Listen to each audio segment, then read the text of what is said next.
नमस्कार, मैं हूं आपके साथ साक्षी। बिहार चुनाव परिणाम आते ही सियासी बवाल तेज हो गया है। कांग्रेस ने सीधे सीधे एनडीए पर आरोप लगाया है कि जातीय समीकरणों को प्रभावित करने के पीछे चुनाव आयोग के पूर्व अधिकारी ज्ञानेश कुमार की भूमिका रही। कांग्रेस का कहना है कि ये सिर्फ चुनाव नहीं बल्कि पूरी तरह से प्लान्ड गेम था, जिसने महागठबंधन यानी एमजीबी के वोट बैंक को चोट पहुंचाई है। बिहार की राजनीति में ये बयान आग में घी डालने जैसा साबित हो रहा है। इस बीच पवन खेड़ा और वहीं अशोक गहलोत ने मिलकर जमकर वो भड़के हुए नजर आए हैं बीजेपी सरकार पे, और जिस तरीके से बिहार के परिणाम आए हैं उस चीज को लेकर, और यहाँ पर लगातार आरोप प्रत्यारोप उनका शुरू हो गया है। चलिए देखिए ये वीडियो। शुरुआती रुझान है, थोड़ा इंतजार कर रहे हैं। शुरुआती रुझानों में जरूर लग रहा है कि ज्ञानेश कुमार गुप्ता भारी पड़ रहे हैं बिहार की जनता पर, लेकिन आने वाले कुछ घंटों में स्पष्ट होगा कि बिहार के लोग भारी पड़ेंगे ज्ञानेश कुमार गुप्ता पर या ज्ञानेश कुमार गुप्ता ही भारी पड़ेंगे। देखते हैं, इंतजार कर रहे हैं। बिहार के परिणाम जो है निराशाजनक है, इसमें कोई दो राय नहीं, क्योंकि जिस प्रकार का माहौल हमने देखा, एक तो जो महिलाओं को 10,000 रुपये दिए गए, प्रीमा फेसे मैं कह सकता हूँ प्रथम दृष्टिया तो मुझे लगता है 10,000 रुपये दिए गए। वो चुनाव कैंपेन चल रहा तब भी बांटे जा रहे थे, ऐसा कभी होता नहीं है। कैंपेन चल रहा है, पोलिंग होने के एक दिन पहले से पैसे जा रहे खाते में उनके। और राजस्थान में देखिए आप, राजस्थान में हम टेलीफोन बांट रहे थे, मोबाइल फोन बांट रहे थे। जिस दिन आचार संहिता लागू हुई उसी वक्त मोबाइल फोन बटना बंद, बल्कि जो पेंशन थी बुजुर्गों की, विधवाओं की, निसज्जनों की, बंद, बांट नहीं सकते आप। और बिहार में सब बढ़ रहे थे, पेंशन बढ़ रही थी, पैसा बढ़ रहा था।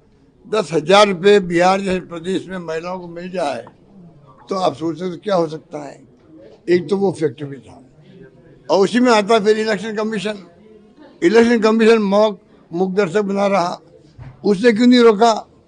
10,000 रुपये बट रहे थे, चुनाव चलते हुए इलेक्शन कमीशन रोकना ही था, उसको रोका ही नहीं उन्होंने। रास्ता में रोक दिया, मोबाइल फोन बट रहे थे रोक दिया, पेंशन रोक दी, वहाँ कुछ नहीं कर रहे थे। इसका मतलब जो राहुल गांधी जी और लोग सब वोट चोरी की बात कर रहे थे, वोट चोरी क्या होता है? यही तो होता है।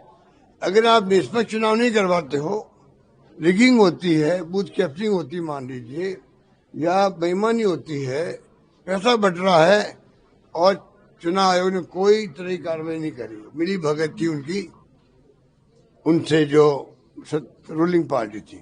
और नंबर 3, जो पैसे का धन का तो दुरुपयोग हो रहा आजकल, कोई सोच नहीं सकता। आप हम सोच नहीं सकते कैसे पैसे बढ़ते हैं दिफा बन करके।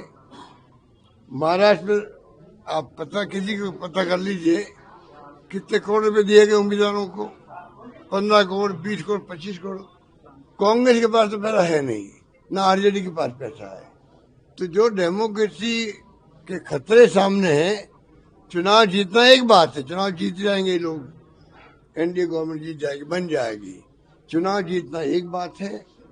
जैसे मैं कहता हूँ मोदी जी प्राइम मिनिस्टर 3 बार बन गए, पर मेरा मानना है कि देश को जरूरत आज भी मानूंगा, विचारधारा जो कांग्रेस की है वो देश के हित में है, देश की जरूरत कांग्रेस की है। और ये लोग जो धन बल इकट्ठा कर लिए इलेक्ट्रल बॉन्ड के माध्यम से, ईडी के नोटिस जाओ, 50 करोड़ आ रहे, 100 करोड़ आ रहे, तो नोटिस खत्म हो जाता है। अब जाके सुप्रीम कोर्ट ने कहा नहीं, वो तो असंवैधानिक है आपके ये इलेक्ट्रल बॉन्ड, बंद कर दो। अरे बंद तो कर देंगे, पर जो पैसा इकट्ठा किया करोड़ अरबों रुपए, वो पैसा हमारे खिलाफ उपयोग करा, रोक क्यों नहीं रहे उसको? आप पैसे जमा करो पीएम रिलीफ फंड में। तो कहने में कई बातें कहने को है।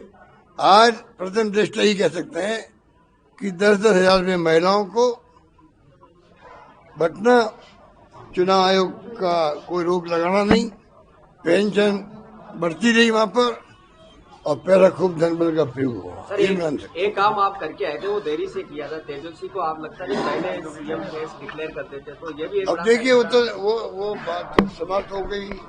सोच समझ के कोई फैसला हुआ होगा हाईकमान से भी, सोच समझ के आपने बातचीत तेजस्वी से हुई होगी, इसकी मुझे जानकारी नहीं है।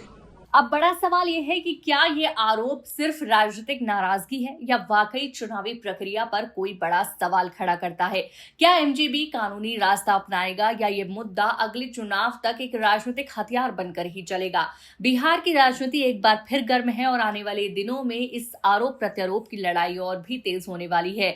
परिणाम चाहे जो हो, बहस यही खत्म नहीं होती। इस पर अपनी राय जरूर दीजिएगा। जिस तरह से बिहार में ये परिणाम सामने आया है, आपको क्या लगता है, क्या कहना चाहेंगे इसको लेकर, और साथ ही जो ये कांग्रेस का बयान और आरोप बीजेपी को लेकर आ रहा है उस पर आप क्या कहेंगे, कमेंट सेक्शन में अपनी राय जरूर दीजिएगा।